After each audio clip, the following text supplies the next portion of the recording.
O DNA aqui tem esse propósito, despertar você para esse chamado de Deus.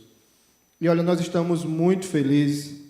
Nós tivemos o DNA no ano passado e recebemos aqui pessoas especiais lá da Batista Central, essa igreja que tem nos abençoado tanto, nos ajudado tanto nessa nova caminhada. E esse ano, mais uma vez, Deus então tem nos presenteado com irmãos daquela igreja que vão estar aqui junto conosco, né, nesse final de semana, nesse tempo tão importante que nós teremos na presença de Deus. Nós temos hoje já aqui com a gente o pastor Paulo, a Juliana, a esposa dele, o Duda e a Beth estão chegando aí, vão estar com a gente aqui a partir de amanhã de manhã. E assim, é uma alegria muito grande, eu sei que a igreja toda sente isso. E hoje, agora à noite, nós vamos ter a alegria já de sermos ministrados, né, pelo pastor Paulo Mazzoni. E eu vou chamar ele aqui, vou passar a palavra, vou chamar o pastor Elias, o nosso pastor aqui, para fazer uma oração pelo pastor Paulo. E ele então será instrumento de Deus para falar ao nosso coração, começar a entregar para nós a porção que o Senhor e a obra que o Senhor deseja fazer.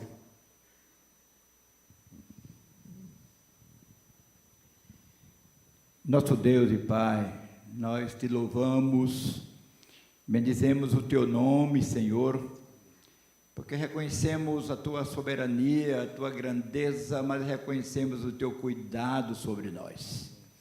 Queremos dizer, ó Deus, muito obrigado por este momento aqui.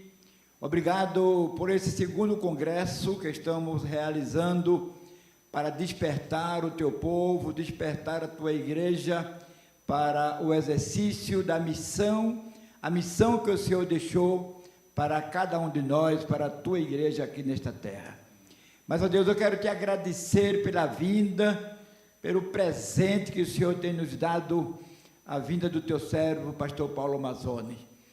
Teu filho que ali em Belo Horizonte tem nos abençoado nesses últimos 2 anos e hoje aqui pessoalmente. Eu quero expressar a minha profunda gratidão pelo presente que o Senhor tem nos concedido nestes dias. Senhor, tu o conheces, tu sabes tudo a seu respeito e eu quero suplicar que o Senhor esteja abençoando, capacitando ainda mais, dando ao teu servo motivação para transmitir aqui para a tua igreja, para pastores, para líderes aqui do Recife, aquilo que o Senhor deseja transmitir e ensinar para os nossos corações. Cuida de nós neste momento, cuida da tua igreja, somos o teu povo, necessitamos e queremos ver a tua glória manifesta neste lugar, é a minha oração, em nome do Senhor Jesus. Amém. Glória a Deus. Esteja à vontade, querido. Obrigado, meu amado. Obrigado. Boa noite a todos. Graça e paz. É um prazer estar aqui, é um prazer estar com vocês, uma honra muito grande. Agradeço tanto o convite, não é? Agradeço muito, agradeço o pastor Elias, a oração, o acolhimento, agradeço demais ao André, sua esposa, a Ju, agradeço a cada pastor pela gentileza, a cada irmão, não é, que nos recebeu na entrada com tanto carinho, agradeço a esta Rede Laranja, não é, a Rede Atos é a mais fogaréu aqui dessa igreja, porque elas que estavam na porta recebendo, então, eu acho que só tem a Rede Atos aqui, eu acho que essa igreja é só a Rede Atos, né? Porque eu só vi a Rede Atos. Eu só vi Rede Atos aqui. Então, parabéns, não é? Essa rede eu sou da Rede Atos agora, pronto. Eu já sou da Rede Atos. Mas é uma honra estar com vocês. Que lugar lindo que vocês têm. Que povo bonito. Eu vou chegar mais para cá um pouquinho, para não ficar longe da galera e ajudar o filmador também. Eu estou com a Juliana, minha esposa. Na sexta-feira passada, a gente fez 33 anos de casado. Nem parece, não é mesmo? Fala assim, não parece, pastor? Eu não acredito. 33? A gente casou adolescente, né? A gente era muito novinho quando casou, liberando os 30 anos. Então, mas é muito legal estar aqui em Recife, é muito bom estar com vocês. Quero destacar a presença do Kleber lá atrás, fiquei tão feliz, ganhei um beijo aqui. Olha lá, o Kleber da Central, lá em BH, tem trabalhado aqui durante a semana e veio aqui, eu estou tão feliz, não é, de vê-lo. Também tantos outros amigos. Muito obrigado. Obrigado à Igreja em Prazeres, muito obrigado pelo convite, pelo carinho que vocês têm tido com o nosso povo, não é, pelas idas a Belo Horizonte. Muito obrigado pela comunhão que a gente tem. O DNA é isso, o DNA é uma rede de amigos, DNA é um grupo de amigos, DNA é uma maneira bacana de fazer igreja, onde vocês me ajudam, eu ajudo vocês, onde a gente está junto, onde a gente tem respeito um pelo outro, onde a gente compartilha o que a gente tem, e nós temos sido tão abençoados por vocês, e a gente fica honrado também de, em alguma maneira, poder inspirar vocês, não é? Então, uma alegria, um prazer, vai ser uma honra estar com vocês. Até domingo, eu espero vê-lo amanhã aqui, não é? Temos tanta coisa para compartilhar, e eu espero estar aqui no domingo com vocês, não é? Fico feliz de chegar em Recife chovendo, não é? E pensar que esse sertãozão vai estar todo verde daqui a pouco, e que esse Brasil está recebendo uma chuva que não é só essa água, mas nós queremos uma chuva de bênção, uma lavagem poderosa, não é? Assim o Brasil vai ser totalmente refeito, totalmente reconstruído, porque nós estamos orando pelo nosso país, porque nós amamos o nosso país, porque nós queremos ver o nosso país restaurado, abençoado, nos trilhos, andando com Deus, temendo a Deus e voltando para mais perto do Senhor. Então, que alegria, que bênção estar com você. Vou pedir a você ficar de pé um minutinho só, para nós lermos juntos a palavra do Senhor. Por favor, vamos ler um texto bíblico, por gentileza. Eu queria que você abrisse comigo, se você tem a sua Bíblia. Se está sem a Bíblia, aquela original, abençoada, faz como eu, não é? Que estou com o meu iPad, ou então o seu celular aí. E se você não está com nada disso, pede misericórdia a Deus, não é mesmo? Porque você é um soldado desarmado, você está correndo perigo, não é? Nem que seja uma armazinha eletrônica, você tem que ter aí um quebra-galho, né? Que às vezes a gente tem. Muito legal estar nessa igreja, uma igreja que não tem relógio, né? Não tem nem ideia que oração, né? Deve ser umas 7h30, porque ele falou comigo, 7h30 vai começar, para mim começou foi agora, 7h30 está cedo, né? 7h30, então está legal demais. Ainda vou comentar o teatro, nós vamos conversar bacana sobre isso. Abra a sua Bíblia em Abacuque. Irmão, existe Abacuque, eu quero ver você achar. Abacuque, você está frito, hein? Quero ver você achar Abacuque antes do culto acabar. Rapaz, vai lá para o CCD, rapaz. Quem não achou Abacuque até agora, matriculado está, não é? Matriculado está. Cadê o pastor aí? Pega a matrícula, pastor. Já leva essa turma, é o Jefferson, né? É o Jefferson, aí Jefferson. Propaganda de graça, hein? Quem não achou Abacuque até agora, pede misericórdia, faz matrícula, irmãozão. Vamos estudar a Bíblia aí, ó. Abacuque capítulo 2, verso 1, 2 e 3. Abacuque 2, verso 1, 2 e 3.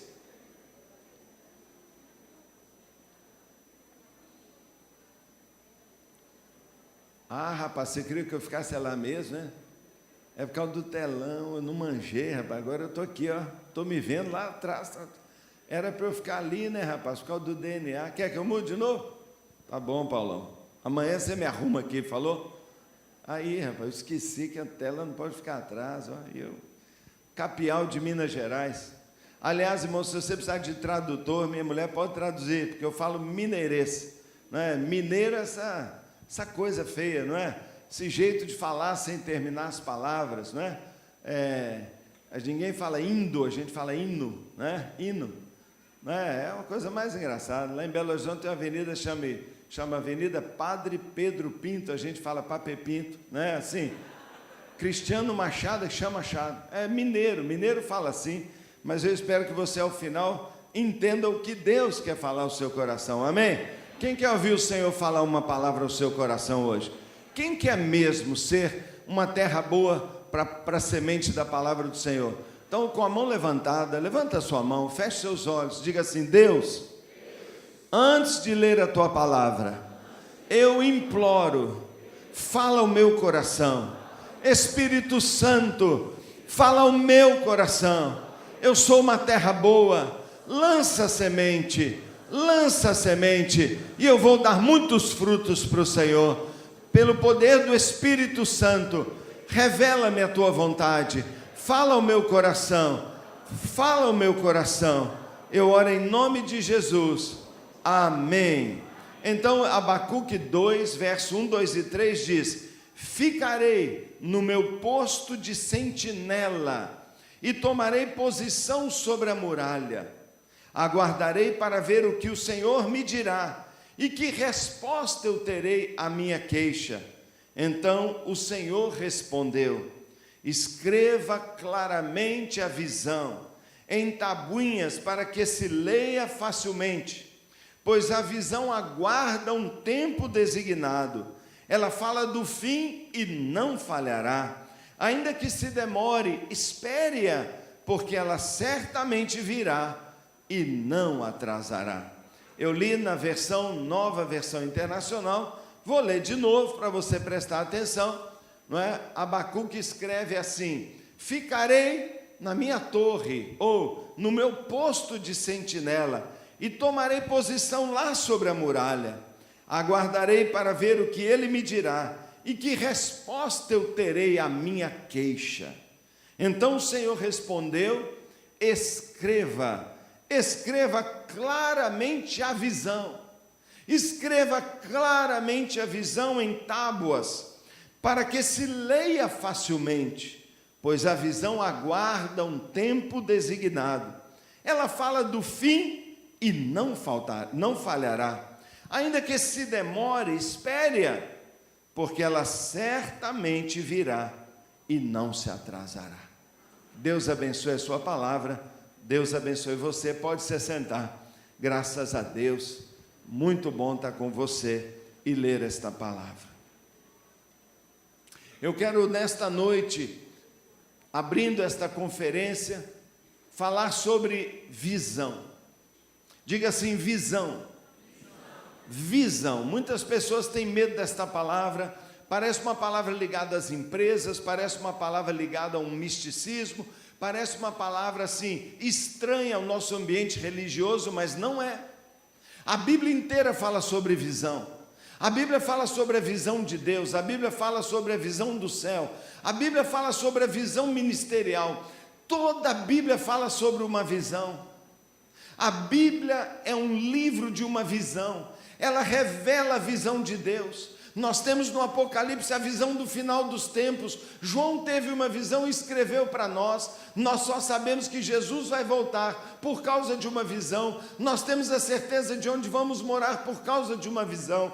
Deus teve um dia uma visão. Ele imaginou a terra toda cheia de pessoas semelhantes a Jesus, resplandecendo a sua glória. Ele disse lá na criação do mundo: encham a terra, sejam férteis e multipliquem, para que toda a terra seja cheia da minha glória, como as águas cobrem o mar. A Bíblia é um livro sobre visão. E muitas vezes a igreja está diminuindo em muitos lugares. Na Europa a igreja está diminuindo. Nos Estados Unidos a frequência, a igreja diminui cada vez mais. Por quê? Porque os membros da igreja, os cristãos ao redor do mundo têm perdido de vista a visão de Deus. Nós não podemos perder a visão de Deus. Nós temos que ter uma visão semelhante à de Deus. Porque se nós não tivermos a visão de Deus, o mundo dará uma visão para nós. O mundo oferece para nós um estilo de vida, o mundo nos convida a viver a sua visão, a viver os seus valores, mas Deus diz para nós: não, eu tenho uma visão. Em particular, esse texto é muito interessante. É muito interessante por quê? Porque o profeta sabe que algo muito ruim está acontecendo. O profeta está vivendo uma crise. O profeta está observando Israel naquela época, e ele está vendo que Israel se afastou de Deus. Ele está vendo que Israel está vivendo uma das suas piores crises nacionais. Israel vive uma crise financeira terrível. Israel vive uma crise de liderança muito grave. Israel vive uma crise moral como poucas vezes. E porque o povo se afastou de Deus, porque o povo se corrompeu, porque a liderança espiritual e governamental, porque os valores se corroeram em Israel, uma expectativa de juízo estava no ar. A sensação de que algo muito grave e muito sério estava para acontecer. De fato, Abacuque sabia que o inimigo, a Babilônia, estava vindo e que haveria muito derramamento de sangue. Esse profeta queixoso, esse profeta angustiado, decide fazer algo. O que eu posso fazer? Ele decide orar. Ele decide orar, ele decide buscar a Deus. Perplexo com o ambiente que ele vive, ele decide buscar a Deus. E ele sobe até as muralhas da cidade. Ele se demora lá, ele muda para lá, ele põe sua cama na muralha e diz: eu não sairei daqui enquanto Deus não me responder. Querido irmão, por favor, não pense que eu estou falando de algo relacionado a um passado muito distante, que eu estou falando de uma teoria longe, de uma questão bíblica que não tem nada a ver conosco. Eu escolhi esse texto nesta noite para começar a falar com você daquilo que eu tenho falado com a minha igreja dia após dia, pois este quadro que eu acabei de ler é um retrato exato do que nós estamos vivendo em nossa nação hoje. O Brasil vive talvez a sua pior crise moral, financeira e, por que não dizer, também espiritual. Uma crise de liderança como nós nunca vivemos. Talvez você está dentro de uma igreja tão bonita, talvez você tenha vivido o contexto de uma família bacaninha, talvez você tenha vivido a segurança de um pai que te ama, de uma mãe que te ama, de uma família evangélica, talvez Deus tenha te poupado, você tem lutado sim, para conquistar suas coisinhas, sua casa, sua roupinha, seu passeio, seu estudo. Que bom, tomara que sua vida esteja assim, muito legal, mas lá fora o pau está quebrando, lá fora o pau está quebrando. Nesta noite, nas lixeiras do nosso país, tem muito cadáver de bebê abortado hoje, porque nós estamos chegando a 5 milhões de abortos por ano no nosso país. Talvez você esteja andando por aí e percebe assim, uma boca de tráfico, de droga, mas nós estamos vivendo uma epidemia de droga. As cracolândias se multiplicam, não é só São Paulo, Recife e Belo Horizonte. Os valores da família, a homossexualidade, os valores anti-vida, a imoralidade em todos os sentidos, a morte. Somos o recordista mundial em assassinato por arma de fogo. Morre mais no Brasil pela mão de brasileiro do que em qualquer guerra que existe hoje nesse país, nesse mundo. Brasileiros matam brasileiros mais do que guerras matam soldados. 65 mil assassinatos só com arma de fogo, mais 40 mil com faca. 100 mil brasileiros morrem todo dia. Nós somos um povo traumatizado. Nossas crianças não dormem bem, nossos velhos têm pesadelos. Nós somos uma nação com medo, estamos trancados em muros altos.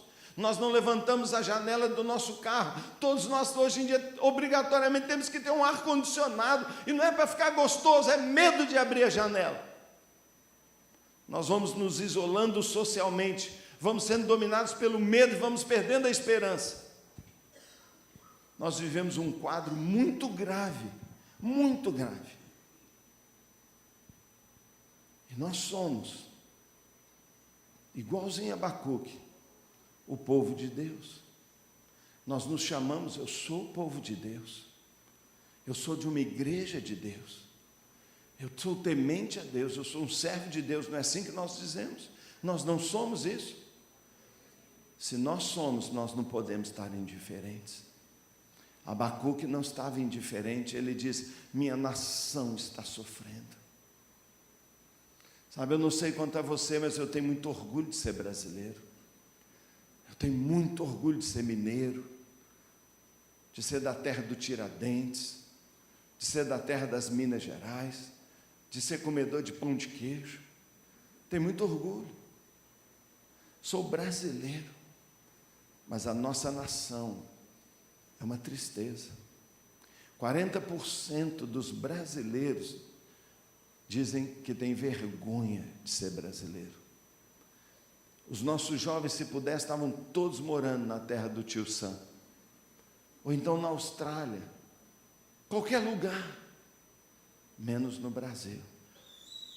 É o sonho de todo brasileiro, pular fora. E nós somos o povo de Deus. Sabe, Abacuque sentiu uma coisa assim. Abacuque talvez andou pelos lixões, como lá o de Olinda, onde eu já tive algumas vezes, e viu as crianças com os pezinhos comidos de ratos, viu as crianças morrendo, com uma das maiores mortalidades infantis do planeta, índices africanos. Talvez andou pelas nossas favelas, talvez Abacuque foi aos prostíbulos, talvez ele foi na casa onde o que predomina é agressão, violência. Talvez ele percebeu as nossas farmácias, ele ficou na porta de uma farmácia e viu de que cada 10 pessoas que entram na farmácia, 4 estão lá dentro buscando um remédio para dor ou um antidepressivo. Será que nós estamos vendo? Abacuque viu. Eu chamo você a ser um Abacuque do século 21, um Abacuque nordestino, um Abacuque da sua cidade, e olhando a situação e percebendo o que os outros estão passando, mesmo que nós estejamos relativamente bem. Graças a Deus estamos bem, graças a Deus temos nossa comidinha, graças a Deus temos nossa família, temos nossas lutas, brigamos, às vezes a gente queria mais. Tem 3 anos que eu não tiro as férias, eu fui mandado embora, estou fazendo um bico, tudo bem, mas você está vivo, você tem esperança no coração. Tem gente que está morto. Vamos nos tornar, nesta noite, no início dessa conferência, um Abacuque. Abacuque, sabe o que ele faz? Ele sobe para uma torre, um lugar mais alto, onde ele pudesse ter uma panorâmica, e talvez perceber o horizonte, o cenário, e ver as nuvens negras, e começar a clamar a Deus, e dizer: Deus, Deus, Deus. E sabe, meu irmão, não existe na face desta terra um lugar, onde um homem quebrantado, uma mulher quebrantada, que se importa com os outros e não só consigo mesmo, que levanta o olho um pouquinho para perceber que não está bom para os outros, para mim pode estar, mas tem muita gente sofrendo. Não existe nesse planeta um crente que clame ao Senhor pelos outros que não vai ter uma resposta. E Abacuque teve uma resposta. Abacuque teve uma resposta. Talvez você não tenha tido vida de oração com muitas respostas. Talvez você não tenha vivido muitos milagres. A Bíblia fala que nós não recebemos porque pedimos mal. E ele diz: vocês não têm tido resposta de Deus porque vocês só pedem para mim, para mim, para mim. Mas Deus diz: peça pelos outros, olhe pelos outros, pense nos outros e você vai ver o quanto eu vou te responder. Abacuque sobe na torre e diz: Deus, o povo Deus, o inimigo está vindo lá e vai matar esse povo. Deus, o povo Deus. E Deus se apressa em responder. E Deus responde. Deus responde. Você quer começar a ver respostas de oração? Inverte a seta. Ao invés de ser tudo para você, comece a olhar para os outros. Comece a pedir pelos seus vizinhos. Comece a pedir. A Bíblia diz que Deus mudou a sorte de Jó quando Jó orou pelos seus amigos. A Bíblia diz que Deus transformou, Deus derramou, Deus retornou, Deus restituiu, Deus multiplicou na vida de um homem que estava enfrentando uma crise horrorosa, quando ele olhou para os outros e ele falou: Deus abençoe meus amigos. Deus respondeu. Deus respondeu. E eu queria que você prestasse atenção na resposta de Deus. Como Deus respondeu? Querido, como Deus mudaria esse país? Como Deus salvaria Israel naquele momento? Qual seria a resposta? Será que Deus abriria o céu e mandaria um exército angelical? Será que Deus faria pão cair do céu? Ele poderia fazer tudo isso, mas não foi essa a resposta de Deus. Talvez nós estamos pedindo um milagre, nós estamos pedindo, Deus, põe um presidente agora que não seja corrupto. Será que tem alguém? Vai lá, pastor. Te garanto que você faz melhor. Será que nós vamos dizer, Senhor, muda o Congresso? Senhor, levanta 1000 juízes Sérgio Moro. Sei lá qual é a sua posição, não estou politizando nada. Estou pregando. Mas que resposta a gente espera? Às vezes nós esperamos um milagre, assim, uma coisa, que Deus faça tudo. Mas a palavra de Deus diz que os céus dos céus são do Senhor. Mas a terra, para quem Ele deu? Para os homens. A terra é nossa. A terra é nossa. A terra é nossa.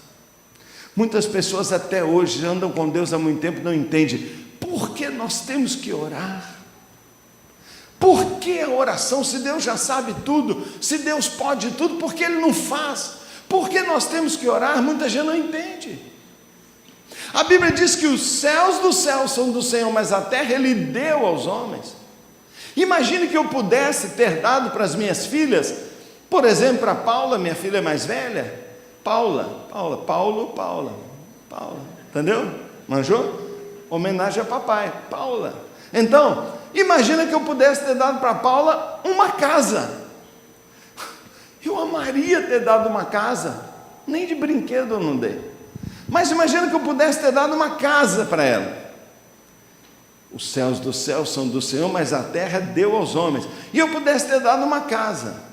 Aí eu entrego a chave para ela e falo, Paula, essa casa é sua e do Renato, seu marido.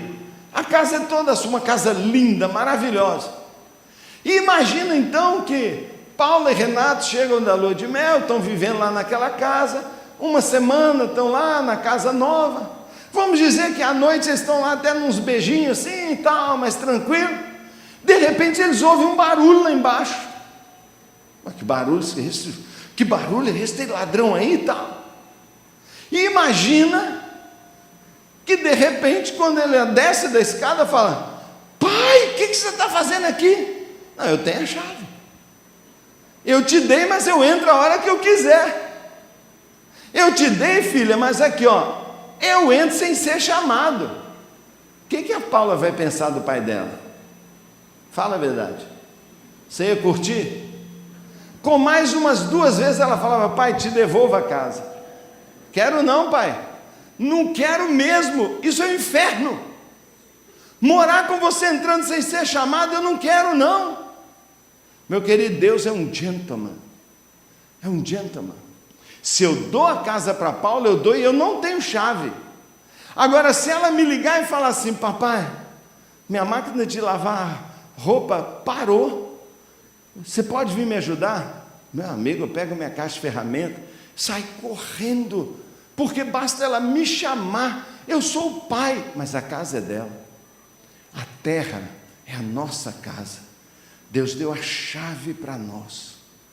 E Ele falou assim, eu estou dando para você. Quando precisar, me chama. Joelhão no chão, 0. Me chama. A máquina estragou, eu conserto. O casamento é com problema, me chama. Me chama. Ah, mas ele não sabe? Sabe. Ele não vê na nossa cara? Vê, mas não me chamou. Não me chamou, eu não vou.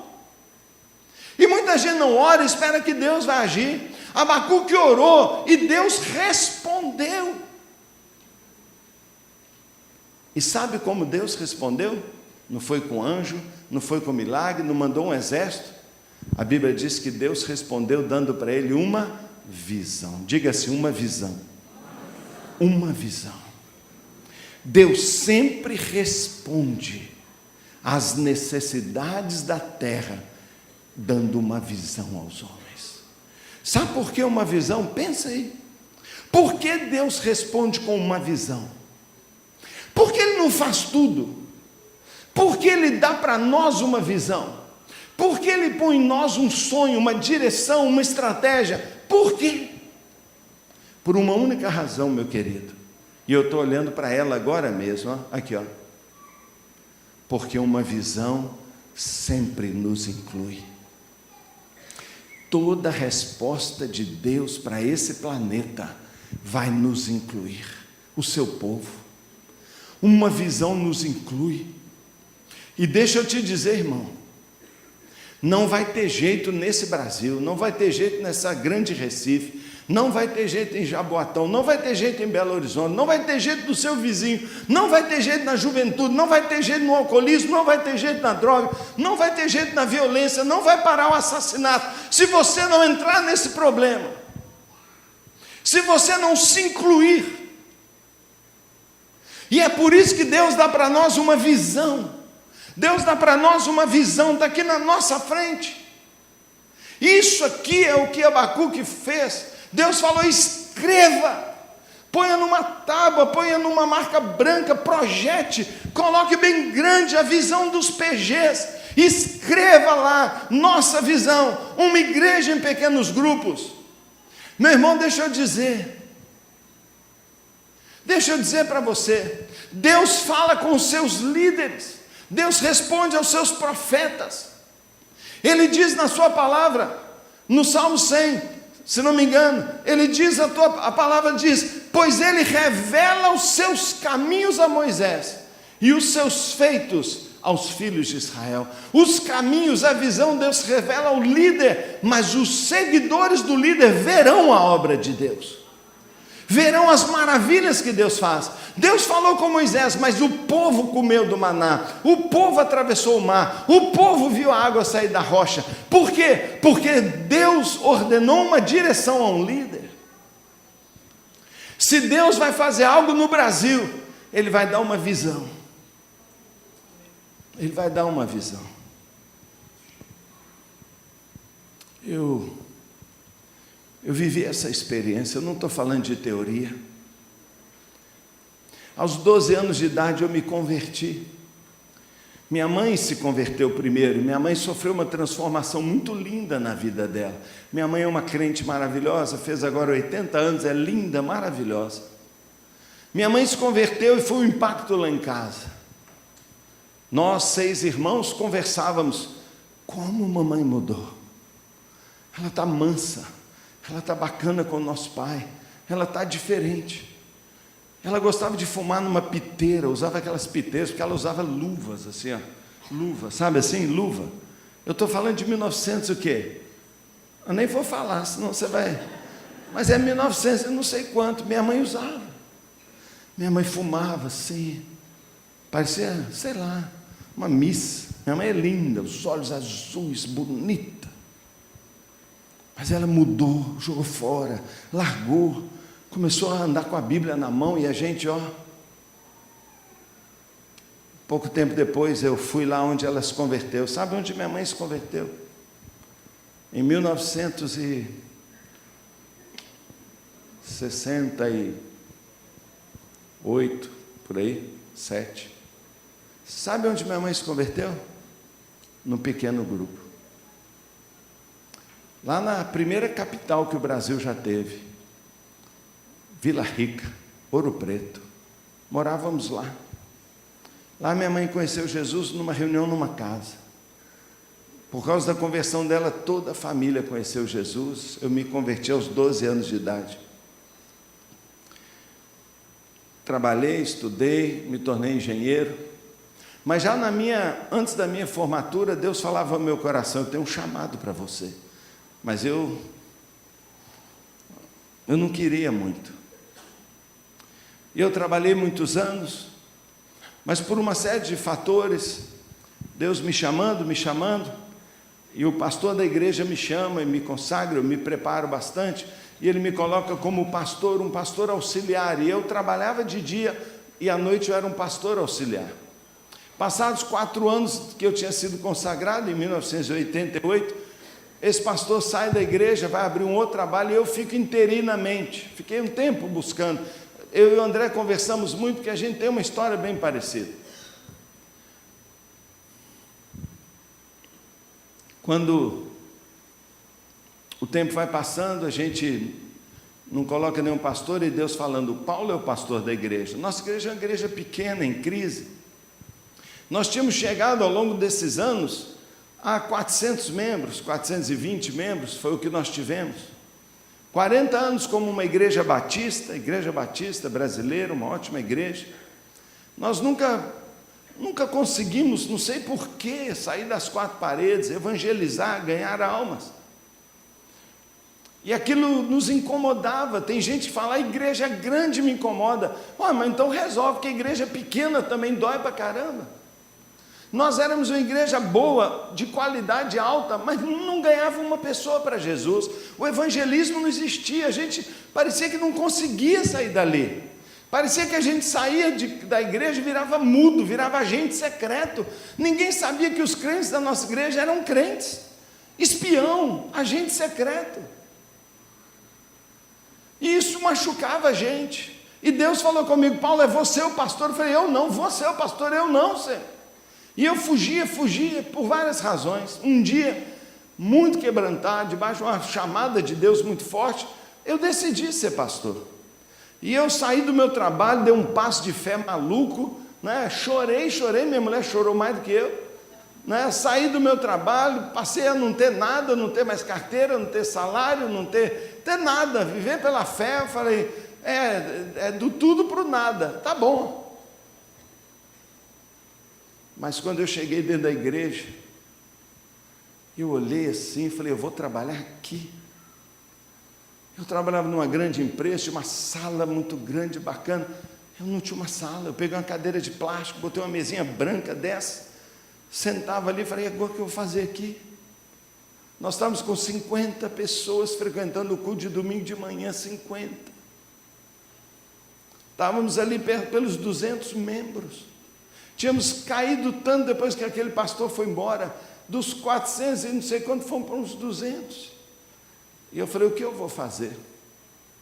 Sabe, pela graça de Deus, Ele me direcionou, sobe na torre, vai para a muralha e espera, ainda que demore, eu vou te dar a visão. Não é à toa, foram 9 meses que eu saía de casa de manhã, porque eu era caxias demais, eu estava acostumado a trabalhar numa empresa, eu acordava cedinho, botava a minha roupa, por causa que eu botava o uniforme da empresa, e ia para a igreja. E eu falava, eu vou fazer, mas não tinha nada para fazer, porque era culto aos domingos, domingo a domingo. Eu falei, então já que não tem nada, eu vou orar.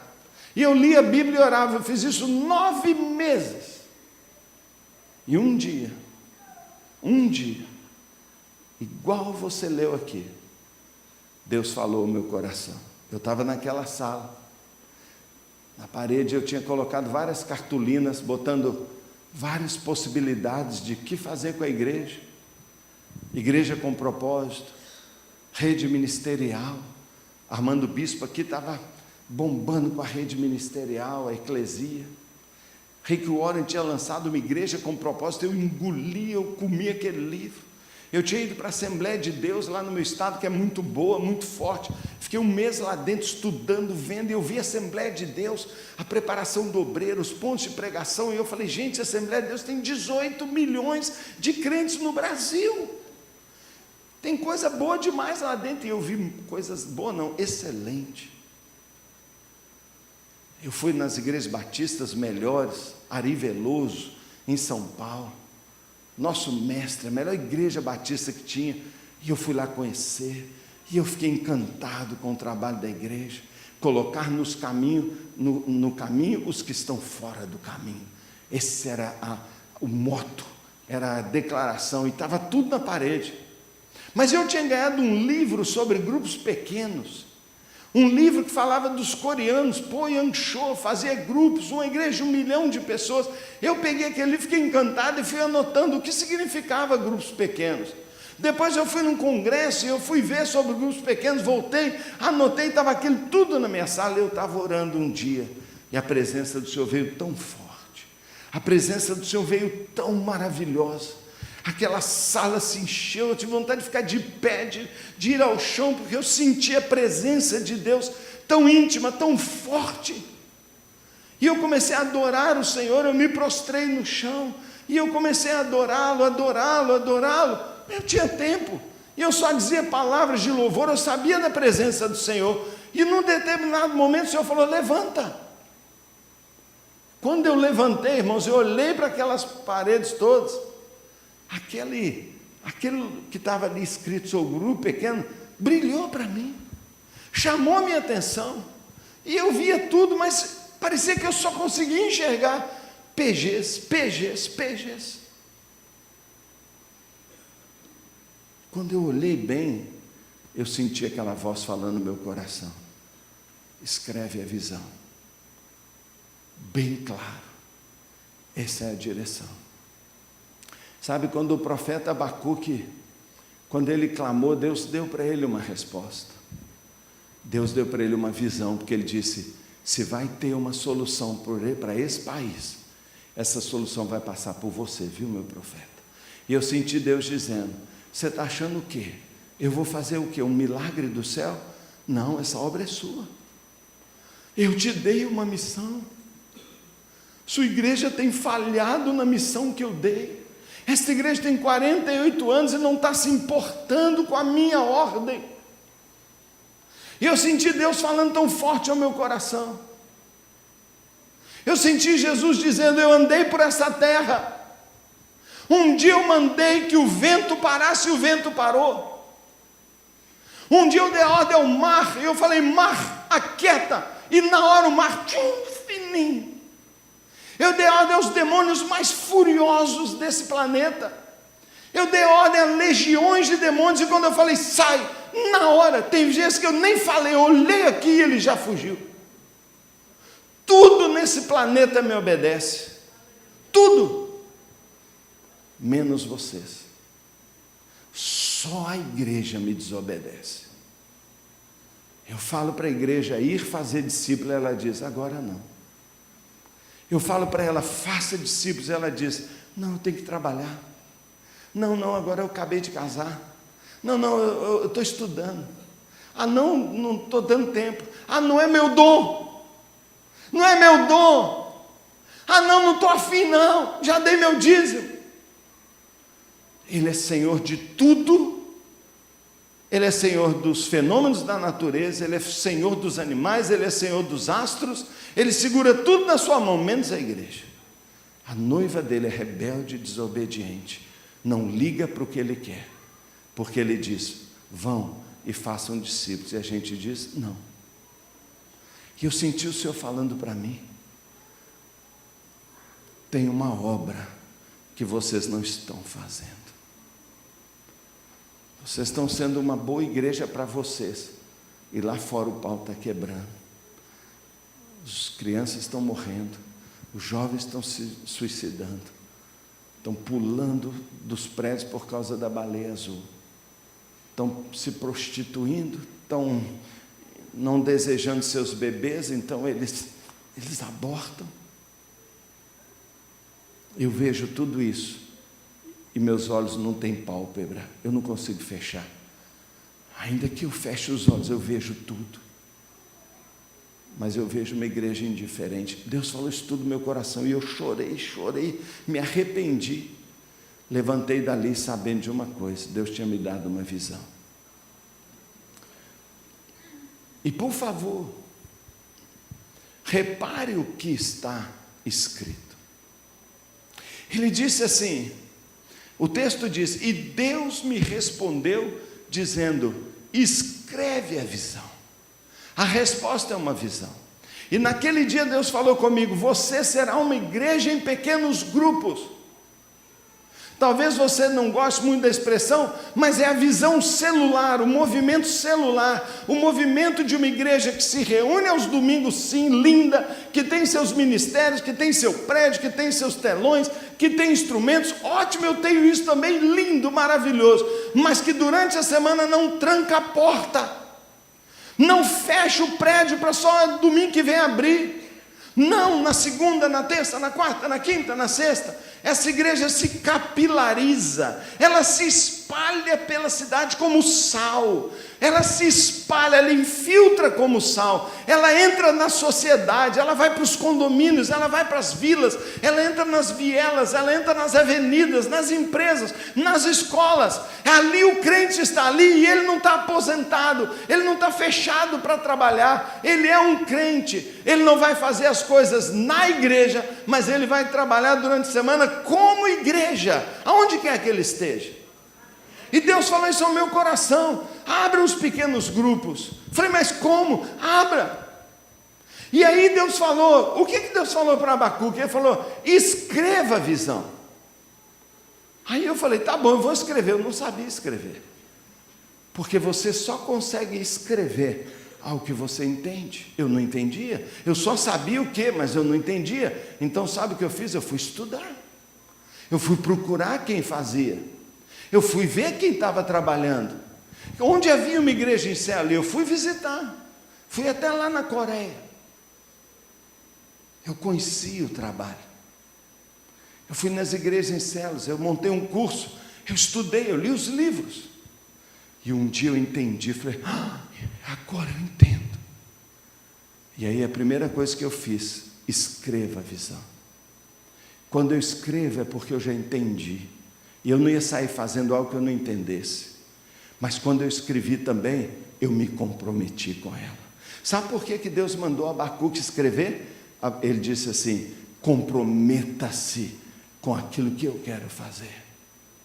Quando a gente põe no papel, a gente está comprometido. Muito pastor, muito líder fala assim, eu gosto muito. Muita gente dentro da igreja fala, muitos lugares está indo muito bem, mas não se compromete.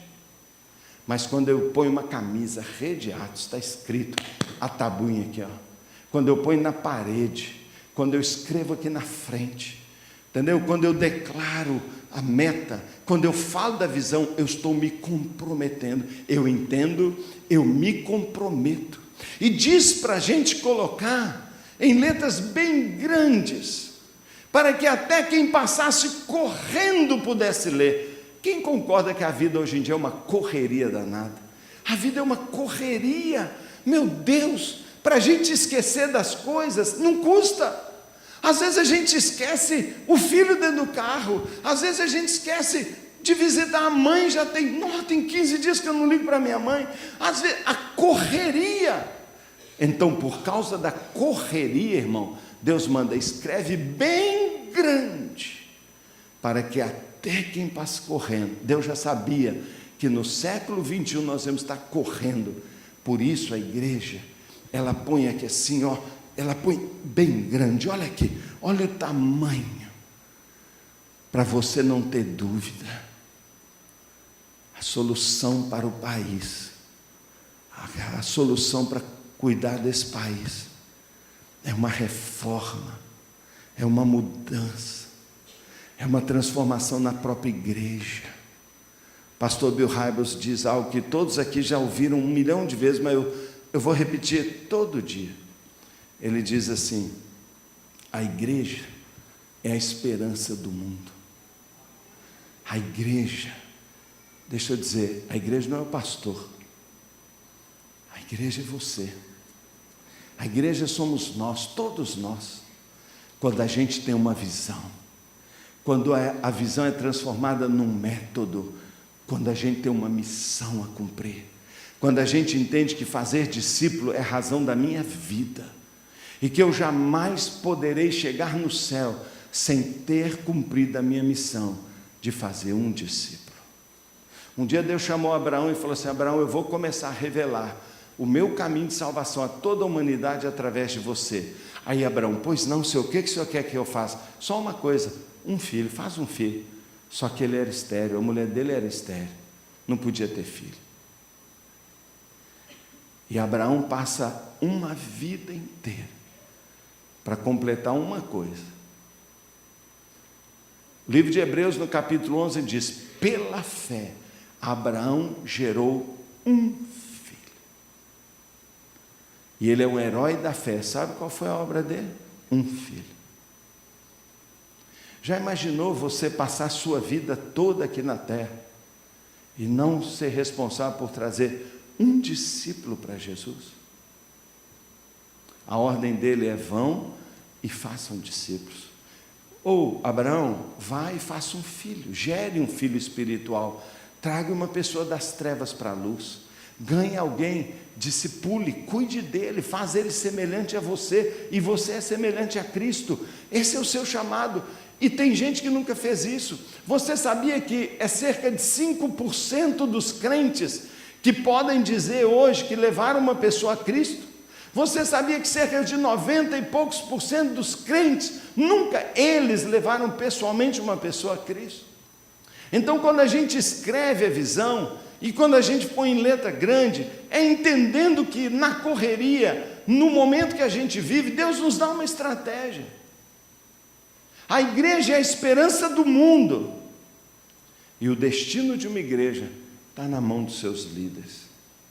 Se o líder disser: eu não quero, eu tenho medo, pode atrapalhar a minha igreja, ah não, as pessoas não vão entender, talvez alguém vire o nariz e vá embora, talvez meu povo não goste, talvez isso, e o líder fala não, e ele vai e fecha.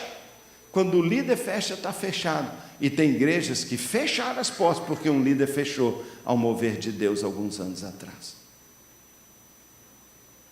Aquele dia eu falei: Senhor, eu não sei disso, mas se é o que o Senhor quer, eu topo.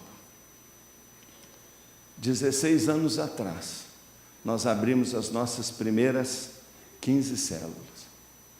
Eu liderava uma delas. Tá certo? PG.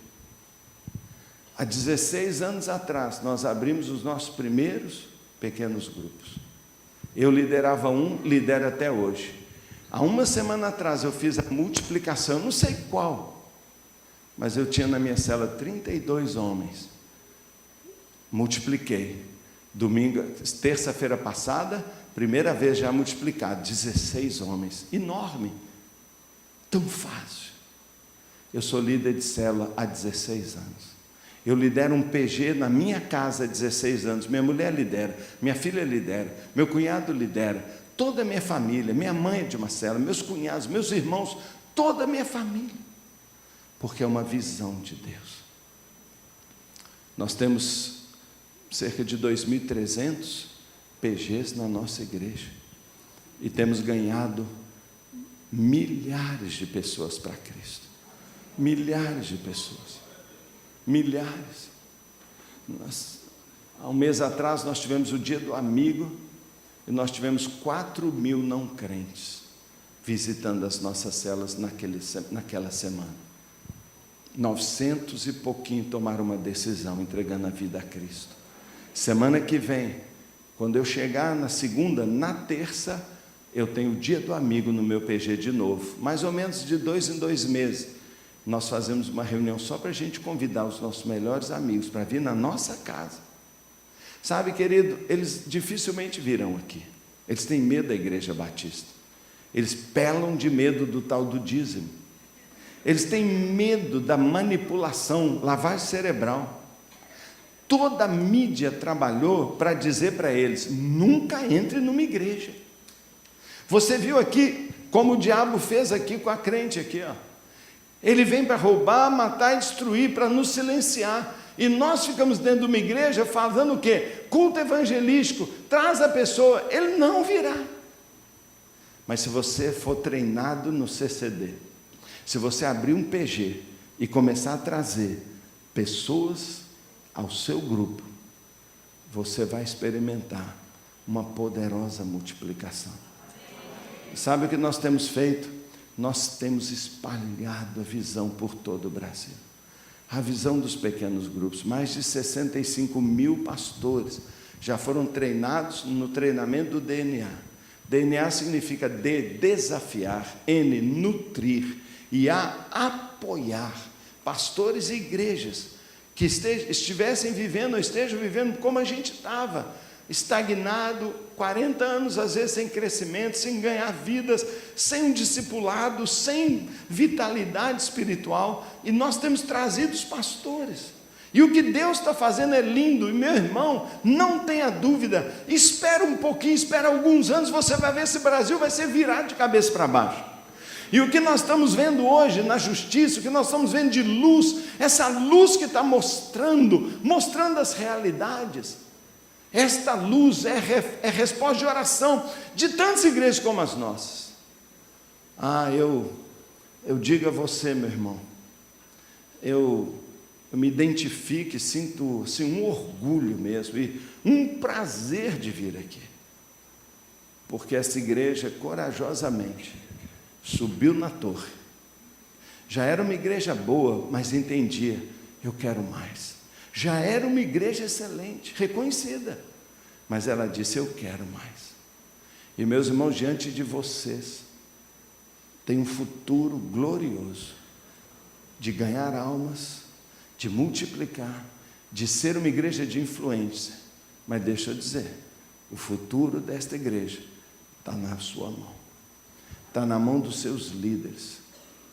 Escreva a visão, comprometa-se com ela, entenda a visão, não fale mal, não infame, não duvide se você não olhou ainda. Vá olhar, escreva, quando escreva, entenda. Você entende o movimento celular, o movimento dos pequenos grupos? Pega um pedaço de papel e veja se você consegue escrever. Se não consegue, vem e fala, André, não estou entendendo. Talvez você não abraçou porque não está entendendo. Deus falou, escreve, e eu não consigo escrever algo que eu não entendo. Comprometa-se pessoalmente, experimente, entre num PG e depois fale se não é bom. Eu estou há 16 anos dentro de um PG, e eu sou como Pelé. Pelé beijava a bola e dizia, eu vivia lá em Três Corações, eu era um neguinho lá de nada, só gostava de chutar coco lá. Por causa dessa bola, eu virei o rei, o atleta do século. Sabe, irmãos, nós vamos comparecer diante de Deus um dia.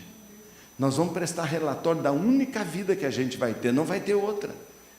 Não vai ter outra. Eu tenho 57 anos, que eu já vivi, já era, nunca mais voltam. Quantos eu tenho pela frente? Eu não sei. Espero que muitos. Não por mim, porque eu não queria ver minha mulher viúva. Todo dia eu oro, Senhor, não deixa minha mulher ficar viúva.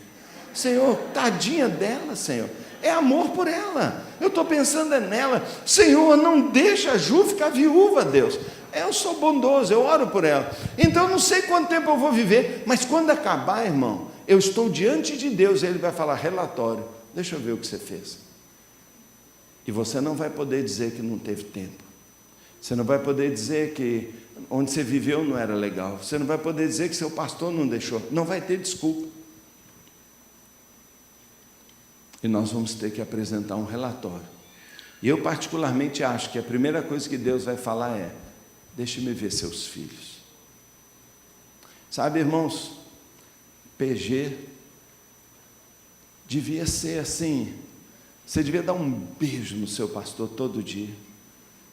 Você devia dar um beijo, falar obrigado. Ao invés de achar ruim, você devia agradecer, porque ele está te ajudando.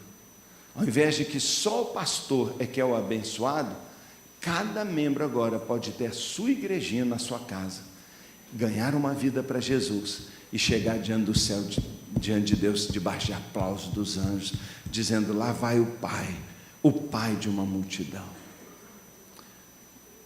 A igreja é a esperança do mundo, e o seu futuro está nas nossas mãos.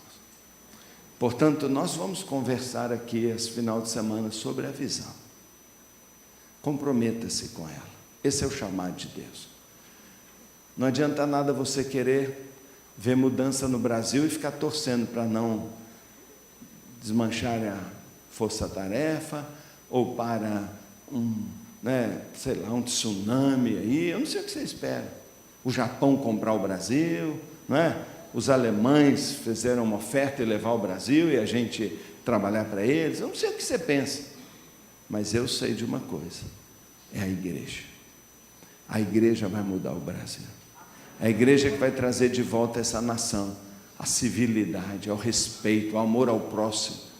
É a mensagem poderosa de Jesus. Ame o seu próximo como a si mesmo. Ame a Deus sobre todas as coisas e ame o seu próximo. É esta mensagem que vai curar o Brasil. É o sangue de Jesus que vai lavar os pecados do Brasil. É a graça que vai levantar e capacitar o Brasil a se restabelecer como nação de justiça. É a misericórdia que vai segurar a mão e adiar o juízo de Deus até a volta de Cristo por causa da igreja. Você já está num PG? Você é líder de um PG? Você já pegou a visão e colocou na tábua do seu coração? Você ama a visão? Eu só digo uma coisa: quando o Filho de Deus desceu à terra para realizar um ministério só de 3 anos, 3 aninhos para mudar o mundo, ele não construiu um prédio, ele não escreveu um livro, ele não fez um congresso, ele não criou um movimento, ele não fez nada. Sabe o que ele fez? Ele abriu um PG com 12 homens, discipulou esses 12, morreu e foi embora e ressuscitou. E os 12 homens que ele preparou se multiplicaram, chegando até você. Você é um discípulo de Jesus. Quantos Joãos nós temos aqui? Quem é João? Quem chama-se João? João? Gente, João. José, tem José aqui? Meu Deus, acabou. Pedro, tem algum Pedro aqui? Vocês furaram, gente, vocês furaram meu exemplo. Quem mais? Vocês não dão nome bíblico para os seus filhos, não, gente? Quantos Michael Jackson tem aqui? Vai lá, Michael Jackson. Deve ter uns 50 aqui, Michael Jackson, né? Neymar Júnior. Quer ver Neymar? Quem é aqui? Vamos dar homenagear os nossos heróis, gente. Sabe? Falhou, estragou tudo aqui, ó. Estragou. Eu ia falar, tá vendo? Olha, os discípulos até hoje estão aí. João, Tiago, tem algum Tiago aí? Um abençoado ali. Gente, sinceramente, eu falei todo o nome abençoado que tinha. Só dá isso mesmo, hein? Que é isso? Tem algum Nero aí? Nero?